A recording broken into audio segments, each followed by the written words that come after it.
जय हिंद फ्रेंड्स। सदगुरु भगवान महाराज अड़गड़ानंद के चरणों में सादर चरण स्पर्श। आशा करता हूं कि आप सब लोगों ने इस शो को अपनाना भी शुरू किया होगा। देखना तो बहुत अच्छी बात है, अपनाना। जितनी उठा पटक परेशानी चल रही है आज संसार में, खासकर भारत में, अब देखो, आप गौर से अपने समाज में देखो, डिप्रेशन बढ़ गया, तनाव, नशा बढ़ गया,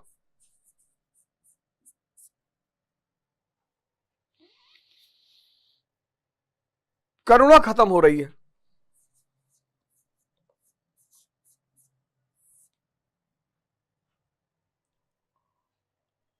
भाईचारा खत्म हो रहा है। सब एक अलग डायरेक्शन में दुनिया जा रही है। और इसकी वजह क्या है? इसकी वजह सिर्फ एक है कि आप पूरी तरह से इन चार शक्तियों के प्रभाव में आ गए हैं। मैं के प्रभाव में आ गए, सिर्फ मैं, दुर्योधन। आप अज्ञानता के प्रभाव में है,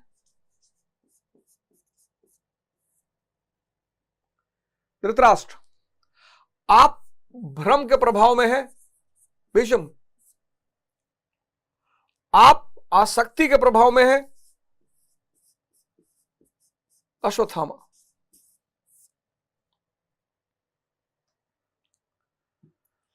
एक्चुअली पूंजीवाद को इन सबसे बड़ा फायदा है। समझिएगा इस खेल को। पूंजीवाद, कैपिटलिज्म को इनके शक्तिशाली होने से बड़ा फायदा है। आप कहेंगे कैपिटलिज्म, बिल्कुल। जितना आपका मैं ताकतवर होगा, यानी जितना दुर्योधन आपका ताकतवर होगा, उतना ज्यादा आप भौतिक वस्तुओं, मटेरियल, भौतिक वस्तु मतलब मटेरियल थिंग्स की तरफ भागेंगे। मेरी गाड़ी, मेरा बंगला, मेरी घड़ी, मेरा मोबाइल, मैं। जहां मैं नहीं है, वहां भौतिक मटेरियल वस्तु से क्या लेना देना। अज्ञानता, अज्ञानता यानी धृतराष्ट्र अंधा है। ये अंधा है। इसका अंधेपन का आप अंदाजा देखिए कि इसे कॉस्मेटिक्स,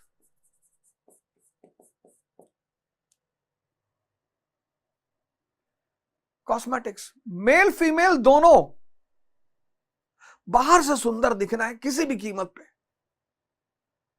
अंदर चाहे कुछ भी ना हो, है ही नहीं। शादियां हो रही हैं, ब्यूटी पार्लर में लोग 2-2 लाख रुपए खर्चा कर रहे हैं, एक हफ्ता शादी चल रही है, क्योंकि अंदर कुछ है ही नहीं। कॉस्मेटिक्स, अज्ञानता ही तो है। कॉस्मेटिक्स के प्रति इतना लगाओ,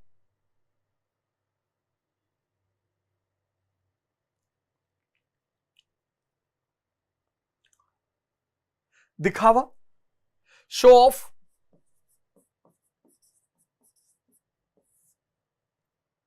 बाहर का दिखावा। फिर आप देखो भीष्म को,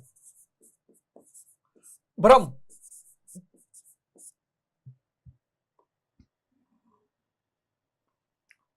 सुख का कॉन्सेप्ट हर जगह ही आपसे कहता है आप हैप्पी होना चाहते हैं, if you want to be happy. ये सुख को बेच रहा है। आज आप देखो दुनिया में सुख को बेचा जा रहा है, सुख को, क्योंकि सुख एक भ्रम है। मैंने आपसे पिछली बार बताया।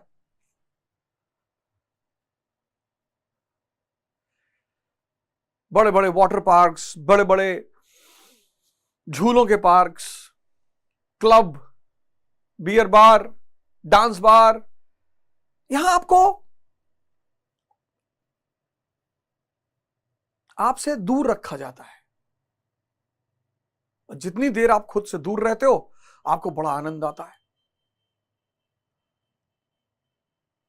यही आपका भ्रम है। आसक्ति, अश्वत्थामा।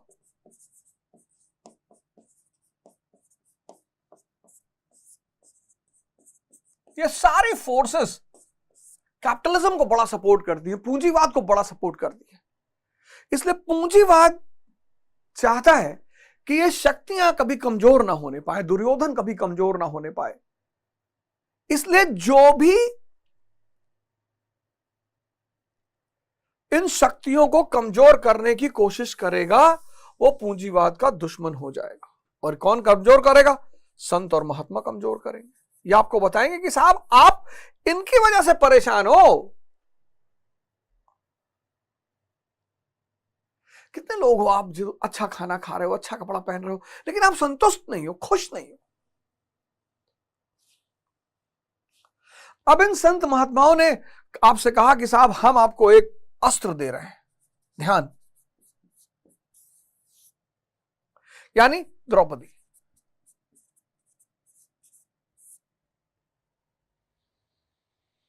अब इन सब से निपटने के लिए आपको ध्यान का वर्ण करना पड़ेगा, आपको द्रौपदी बनना पड़ेगा। लेकिन जब आप द्रौपदी बनेंगे तो आपके 5 पति भी होने चाहिए। धर्म पहला पति आपका होगा, अनुराग दूसरा पति होगा आपका अर्जुन, भाव तीसरा पति होगा, नियम 5वां पति होगा, सत्संग नियम 4था और सत्संग 5वां पति होगा। इन पतियों के बिना अगर आप ध्यान के रास्ते पे चलेंगे तो आप खो जाएंगे, उड़ा दिए जाएंगे। आज लड़ाई चल रही है पूंजीवाद और अध्यात्म के बीच में।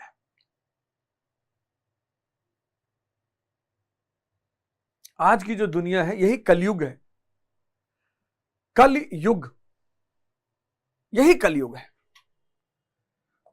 कलयुग।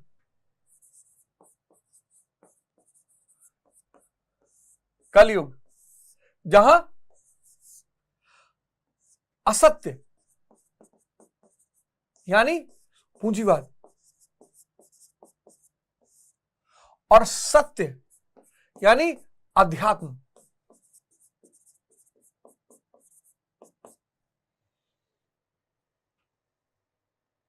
इनके बीच संघर्ष चल रहा है। और जो भी ध्यानी नहीं है वो सब परेशान है।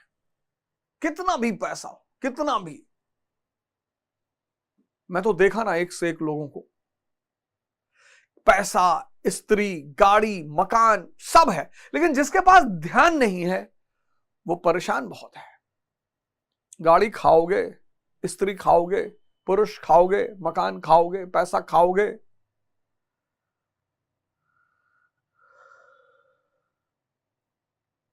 तो ये थी यहां तक की कहानी। अब श्लोक 13 पर आते हैं। बड़ा प्यारा श्लोक। दुर्योधन अपने सेनापतियों से कह रहा है कि तुम भीष्म की रक्षा करो। जब तक भीष्म जिंदा है, जब तक भ्रम जीवन में जिंदा है, तब तक हम अजय हैं। ये जो विजातीय शक्तियां हैं, कौरव की शक्तियां हैं, ये भ्रम रूपी शक्ति के सहारे अजय है। भ्रम खत्म। इसलिए आप समाज में देखो, समाज सबसे ज्यादा भ्रम फैलाने का काम करता है।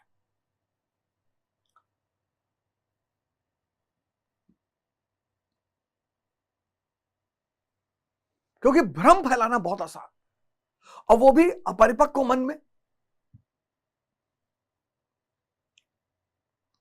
आज धर्म को लेकर आप देखो क्या समाज में हाहाकार मचा हुआ है। लोग कह रहे हैं हम धर्म माने, धर्म पाखंड है। ये संत महात्मा पाखंडी हैं।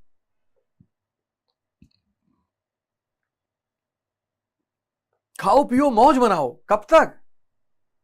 जब तक इंद्रियां मजबूत हैं तब तक। 60 साल के बाद अगर 20 साल जिंदा रह गए कमजोर इंद्रियों के साथ, तो ऐसा घुट घुट के मरोगे। और उस 20 साल में अगर 2 साल आईसीयू में पड़े रह गए, अरे बाप।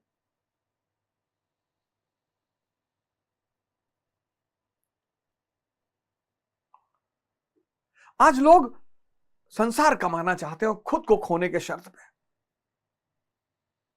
खुद को खोए जा रहे हैं, संसार कमाए जा रहे हैं। अध्यात्म कहता है कि खुद को कमाओ, संसार तुम्हारे पीछे है।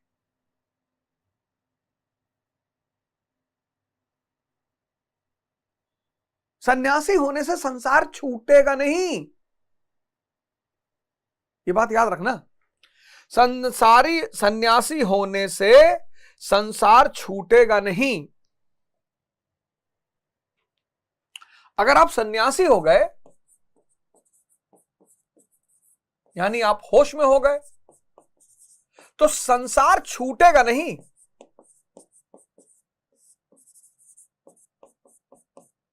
ये बहुत बड़ा भ्रम फैलाया गया, संसारी सन्यासी हो गए तो संसार छूट जाएगा ना, बिल्कुल नहीं छूटेगा। संसार का भ्रम छूट जाएगा।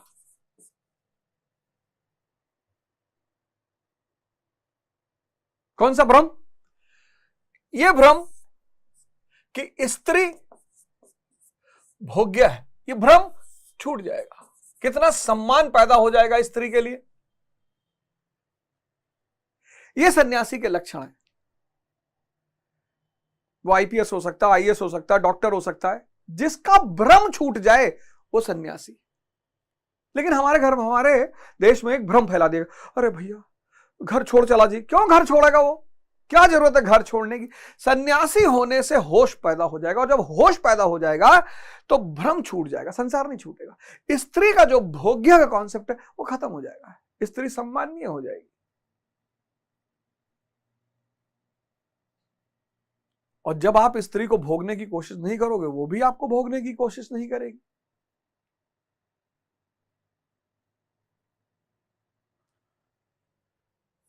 संसार कमाना है ना, स्व को कमाना है। स्व, संसार तो स्व के पीछे।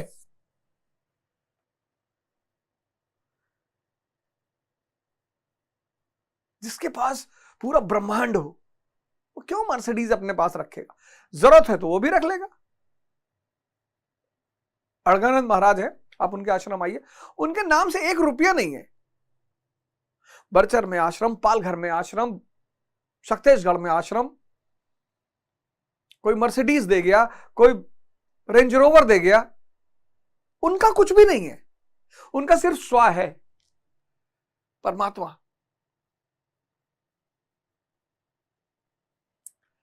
एक यथार्थ स्वीट हाउस है इलाहाबाद में, वहां पे एक लड़का बैठता, मोहित। उसको एक बीमारी हो गई थी, नसें फट जाती थी अंदर ही अंदर, कोई दवा हुआ कोई काम नहीं कर रहा था। तो गया वो महाराज जी के सामने, लेट गया। महाराज जी कहे कि हटाओ यार इसको। वो लेट गया, बच्चा था, लेट गया। तो 2 डंडा मारे उसको।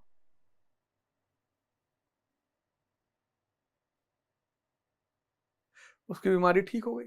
अब ये बात कैसे घटी, ये मैं आपको जब गीता पे आऊंगा ना, कर्म अकर्म विकर्म का जब सिद्धांत समझाऊंगा तब बताऊंगा। बहुत बड़ा जादू है ये जो संतों के पास है। जल्दी जल्दी वो प्रकृति में छेड़छाड़ नहीं करते।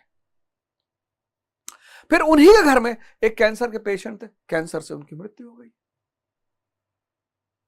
सन्यासी जल्दी, संत महात्मा जल्दी संसार में छेड़छाड़ नहीं करते, लेकिन कभी करुणावश, करुणा जो कर्म वो इकट्ठा किए हो उसमें से थोड़ा सा आपको दे देते, ले आओ, खुश रहो, आए हो इतना प्यार से।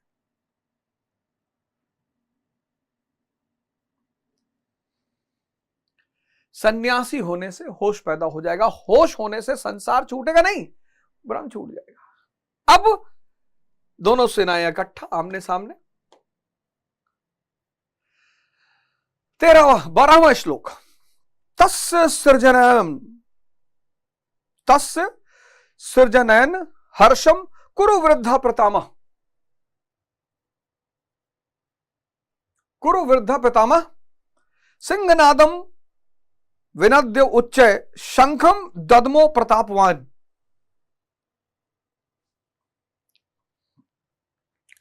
अब मैं को खुश करने के लिए दुर्योधन को किस पे भरोसा है? मैं को किस पे भरोसा है? मैं को अगर जिंदा रहना है, मैं यानी दुर्योधन। अब दुर्योधन जानता है कि अगर मुझे जिंदा रहना है तो भ्रम का जिंदा रहना जरूरी है, यानी भीष्म सबसे वृद्ध है, पितामह, अंतिम तक रहता है भ्रम, मैंने बताया, और जन्म जन्मांतर तक लोग इस भ्रम के शिकार हैं।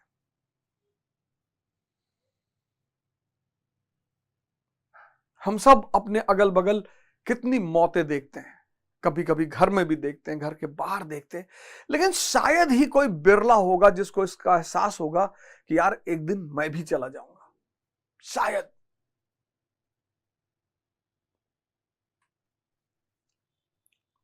तो भीष्म जो पितामह है यानी भ्रम, वो मैं को खुश करने के लिए दुर्योधन को खुश करने के लिए शंखनाद करते हैं। शंखनाद यानी उद्घोषणा, पराक्रम की घोषणा। शंख, भारतीय संस्कृति में हर चीज का अपना एक महत्व है। शंख, बड़ी सारी कहानियां हैं पुराणों में शंखों को लेकर, बहुत सारी कहानियां हैं। लेकिन आप एक बात गौर करना, आज आप अगर आपके घर में शंख हो तो आप उठाना और उसमें फूंकने की कोशिश करना। फूंकने से शंख नहीं बजता, आप गौर करिएगा। अगर आपके घर में शंख है तो आज आप शंख उठाइए, नहीं भी है तो खरीद के लाइए। बड़ा बड़ा चमत्कारिक चीज है शंख। आपको पता है, आपकी इंटरनल एनर्जी को एक्टिवेट करता है, क्योंकि वो फूंकने से नहीं बजता। और शंख जो है, मोलुसस, जो स्पाइनलेस जीव होते हैं, वो उसमें होते हैं। शंख का सीधा संबंध मेरुदंड से है, स्पाइन से है। आप कोशिश करिए फूंक के बजाने की, फूंकते रहिए, नहीं बजेगा। शंख जो है आंतरिक शक्ति से बजता है। बड़ी प्रैक्टिस करनी पड़ती है, बड़ी ट्रेनिंग लेनी पड़ती है। पहली बार में कोई शंख नहीं बजा सकता।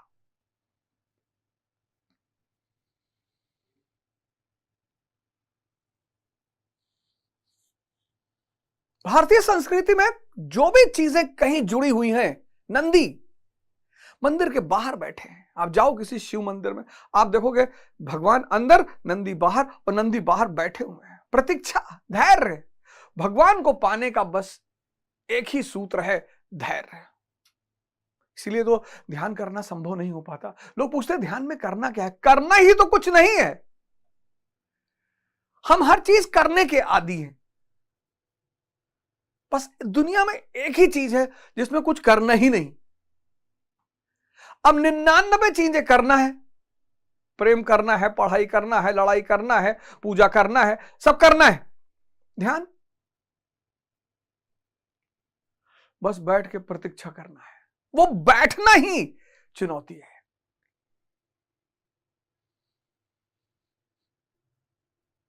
शंख, उद्घोषणा, किसकी? शक्ति की। शंख सांस से नहीं बजेगा, शक्ति से बजेगा। आज आप ट्राई करना, आज आप कोशिश करके देखना। तो सिंहनाद, सिंहनाद, सिंह भयावह शंख बजाया। सिंह भय का प्रतीक है। और भ्रम का काम क्या है? भ्रम का काम क्या है? भय को बढ़ाना।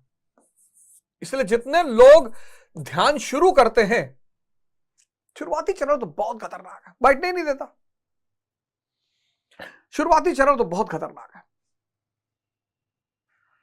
क्योंकि आपने हमेशा विजातीय शक्तियों को जाना है। तो जब आप शुरुआत करते हैं ध्यान की, जब आप समुद्र मंथन शुरू करते हैं, मन को मथना शुरू करते हैं, सबसे पहले जहर निकलता है। सबसे पहले जहर निकलता है, विष। समुद्र मंथन, जब आप ध्यान करोगे, मन को मथना शुरू करोगे, तो सबसे पहले विष निकलेगा। पता लगा ध्यान करने से पहले काम प्रभावित होता था, काम परेशान करता था, बढ़ गया, काम बढ़ गया।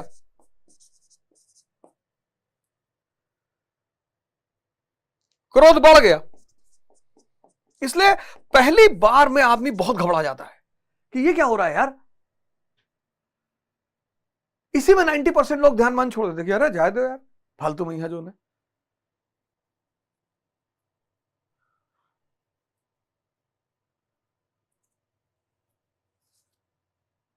इसीलिए कर्मकांड की तरफ 95% दुनिया खड़ी है, कुछ करना ही नहीं, दूसरा आदमी आपके लिए कर रहा है, पुरोहित। इसीलिए पुरोहित की सत्ता को कोई कभी चुनौती नहीं दे सकता। पुरोहित, चाहे वो हिंदू हो, चाहे मुसलमान हो, चाहे ईसाई हो, चाहे सिख हो, पुरोहित कहता है कि तुम कुछ मत करो। और जब तुम कुछ नहीं करोगे तो तुम विष भी नहीं झेलोगे, और विष नहीं झेलोगे, अमृत भी नहीं झेलोगे, तुम्हें दोनों नहीं मिलेगा। लेकिन जब तुम खुद करोगे, जब तुम पुरोहित को हटा दोगे सामने से, खुद साधना करने बैठोगे, सबसे पहले विष मिलेगा। तो सिंहनाद भयावह, प्रकृति में भय का सूचक। जितना ज्यादा भय बढ़ेगा,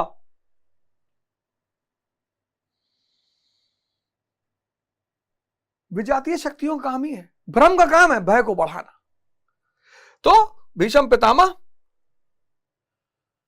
पितामह अपने दुर्योधन को खुश करने के लिए सिंहनाद, भयावह शंखनाद करते हैं। और भ्रम अगर भय को बढ़ा देगा,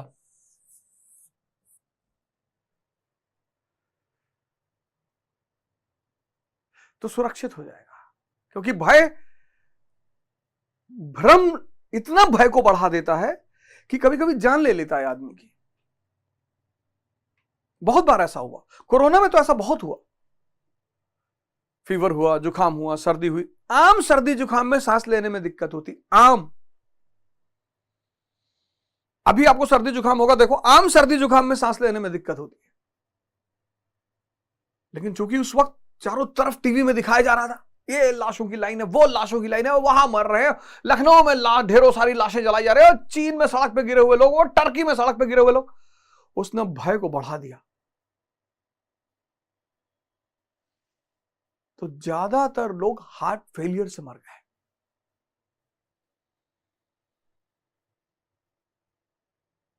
तो भ्रम का काम है भय की वृद्धि। 13वां श्लोक। तो अब शंखनाद हो चुका है, भ्रम ने सिंहनाद करके भयावह भय का माहौल क्रिएट कर दिया है। और भ्रम की सबसे बड़ी ताकत है भय। 13वां श्लोक। ततः शंखश्च भैरश्च पड़वानक गोमुखा सहसैव अभ्यहन्यन्त स शब्दस्तु मूलो अभवत। शब्दस्तु मूलो अभवत, यानी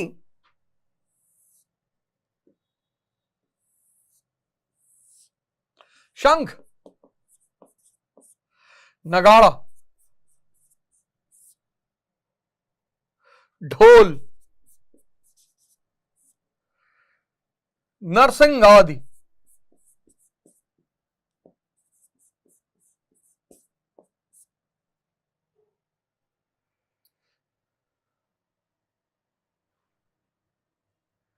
सरस्वती जी वीणा लेके बैठी हैं। और वीणा अगर आप सुनने के आदी हो जाएं,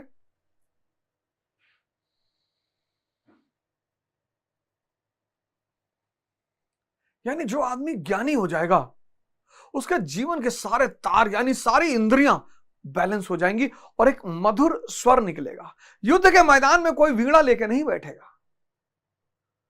वहां कौन कौन से वाद्य यंत्र है? शंख है, शक्ति से बजेगा, नगाड़ा,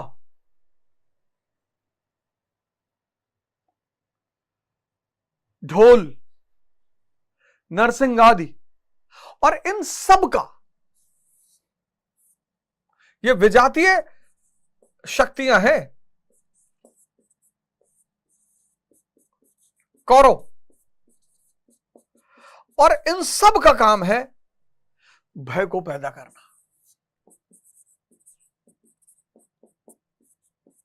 क्योंकि अगर ये भय पैदा ना करें तो बचे कैसे?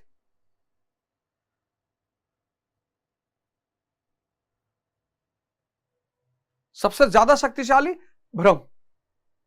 पहले वो सिंहनाद करेगा, एक भयावह माहौल क्रिएट करेगा, और उसके बाद अन्य शक्तियां, कौरव शक्ति, विजातीय शक्तियां, वो सब अपने अपने शंख बजाएंगी, अपने अपने वाद्य यंत्र बजाएंगी, और सबका काम है भय। क्योंकि जितना भय मजबूत होगा, जितना विजातीय शक्तियां सफल होंगी, जितना भय बढ़ेगा, उतनी विजातीय शक्तियां सफल होंगी।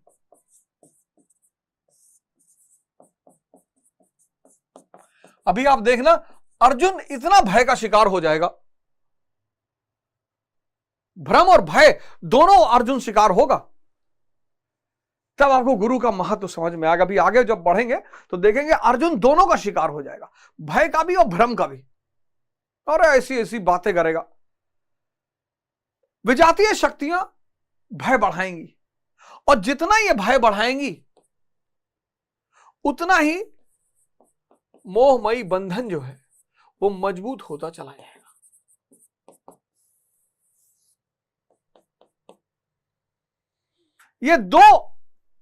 ये जो बाहरी शक्तियां हैं, ये दो चीज पे काम करती हैं, एक भय पे, एक भ्रम पे।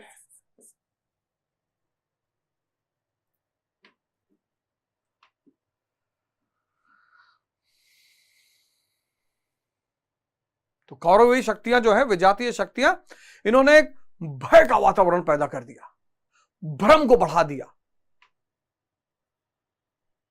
और व्यक्ति जीवन में सबसे पहले इन्हीं से परिचित होता है। बड़ी अजीब सा जीवन है, शुरुआत ही यहीं से होती है।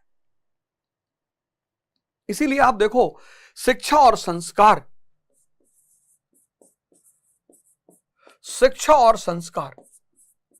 इनका हमारी संस्कृति में बड़ा महत्व है।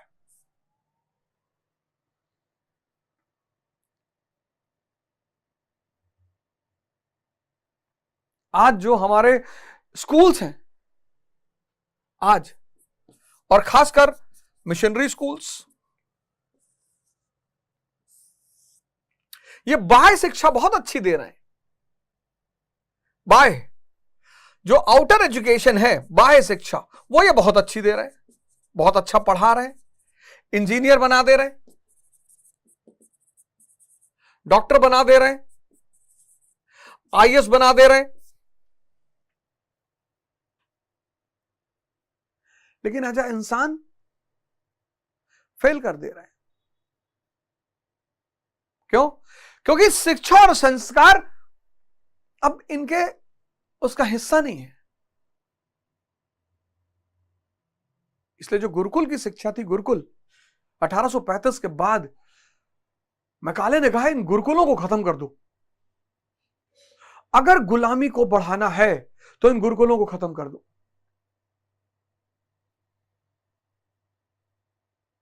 क्योंकि गुरुकुल में संघर्ष, आज आप देखो बच्चे जो हैं छोटे छोटे, नर्सरी से क्लास 12 के जो बच्चे हैं, इनको सिर्फ पढ़ने के लिए कहा जा रहा है। पढ़ना है और नौकरी करना है। अब ये 5 से लेकर 15 साल की जो उम्र है, यहां पे व्यक्ति का निर्माण होता है, यहां पे वो सिर्फ पढ़ रहा है। और ये उम्र का वो दौर है जब उसके जीवन में संघर्ष नहीं है। जैसे ही वो 15 साल प्लस क्रॉस करेगा, 16 प्लस क्रॉस करेगा, वैसे ही चुनौतियां बढ़ जाएंगी, चैलेंजेस बढ़ जाएगा। क्या, कौन सा चैलेंज? कौन सा चैलेंज? भाई मिडिल क्लास फैमिली है तो फादर का रिटायरमेंट आने लगेगा करीब, पिता का रिटायरमेंट करीब आने लगेगा कि भैया पापा रिटायर होने वाले हैं, बहनों की शादी करनी है, समाज, नौकरी, विवाह, पहचान, इत्यादि इत्यादि इत्यादि। 5 से 15 यहां कोई तनाव नहीं है, यहां कोई चुनौती नहीं है। लेकिन यही वो दौर है, यहां कोई चुनौती नहीं।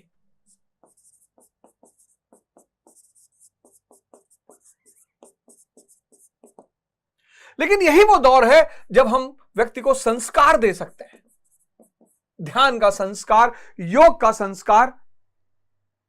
हम फालतू वाली बातें ना करें कि बेटा झूठ मत बोलना, बेटा ये मत करना, ना। हम ध्यान का संस्कार दे सकते हैं, हम योग का संस्कार दे सकते हैं। मैं तो भारत सरकार से कहता हूं कि अब विलंब के ही कारण स्वामी, शिक्षा तो स्टेट विषय है, अब विलंब के ही कारण स्वामी।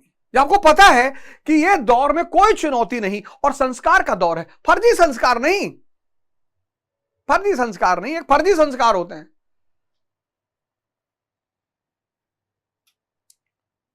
जो बाहर से दिखने में बहुत अच्छे लगते हैं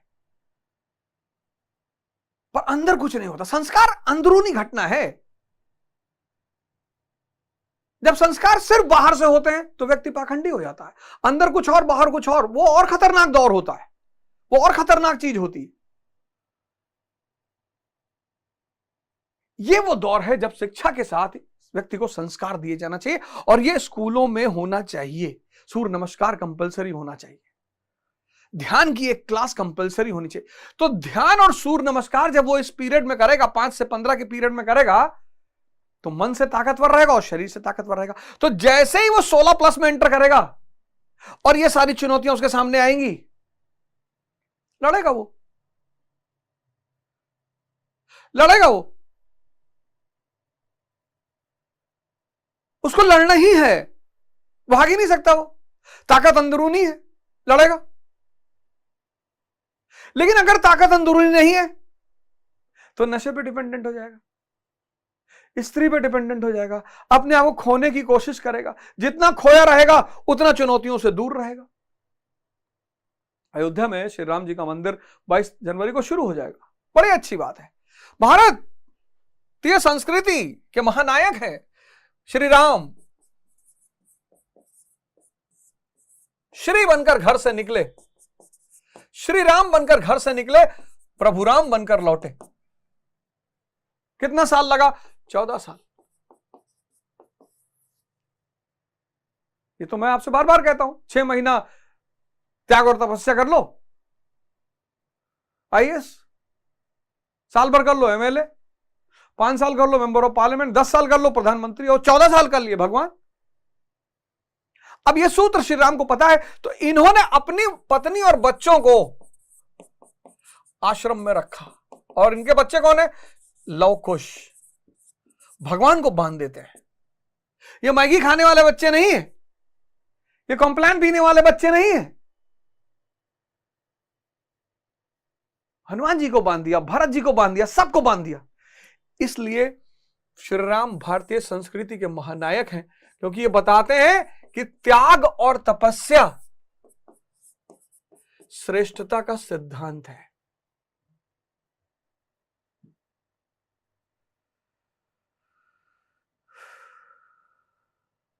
आज इस पूंजीवादी दौर में कोई कहता अरे भैया हमने साइंस पढ़ा है, हम फालतू चीजों के चक्कर में नहीं पड़ते हैं। आज आप देखो जनसंख्या को, जो भी आज ध्यान की तरफ, संन्यास की तरफ कौन जा रहा है? जो रोगी है, किसी को टीबी हो गई, किसी को डायबिटीज हो गई, किसी को शुगर हो गया, किसी को कैंसर हो गया, ये ध्यान की तरफ जा रहा है। दूसरा कौन जा रहा है? जिसका डिप्रेशन में है।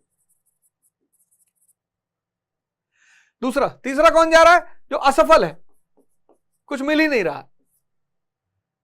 बहुसंख्यक ये लोग इस धारा की तरफ जा रहे हैं। ये धारा हमारी संस्कृति का अहम हिस्सा है। यही तो भारत है, द्विज का सिद्धांत। हर व्यक्ति शूद्र के रूप में पैदा होगा, निम्नतम स्तर पर होगा, हम उसे ब्रह्म बनाएंगे यानी ब्राह्मण।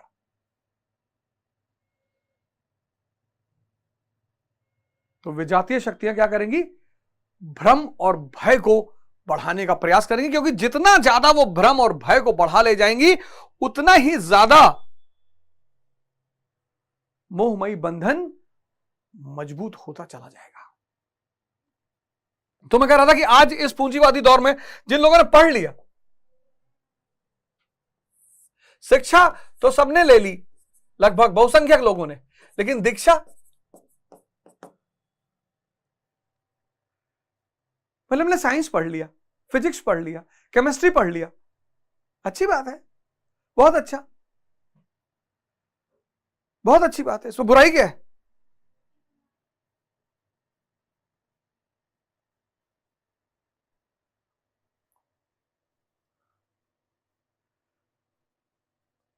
पान की दुकान है जिन्होंने अपनी दुकान में टीवी लगा रखी है, उस पर एड चलता रहता है, तंबाकू से कैंसर होता है, और पढ़े लिखे लोग, अच्छे पढ़े लिखे, वहीं खड़े होकर सिगरेट जलाते हैं। क्यों? शिक्षित हैं, दीक्षित नहीं है।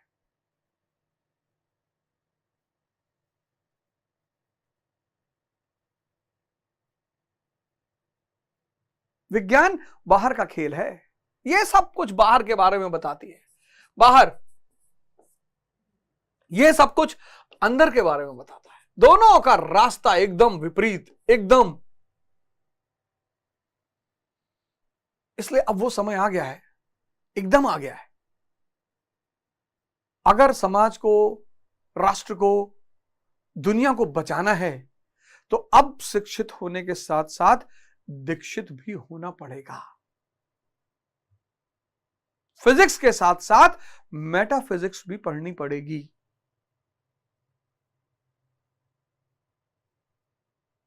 नियम अलग हैं, घबराने की कोई जरूरत नहीं, प्रयास तो करिए।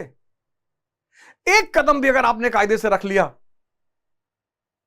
तो आने वाला जीवन बहुत अच्छा हो जाएगा।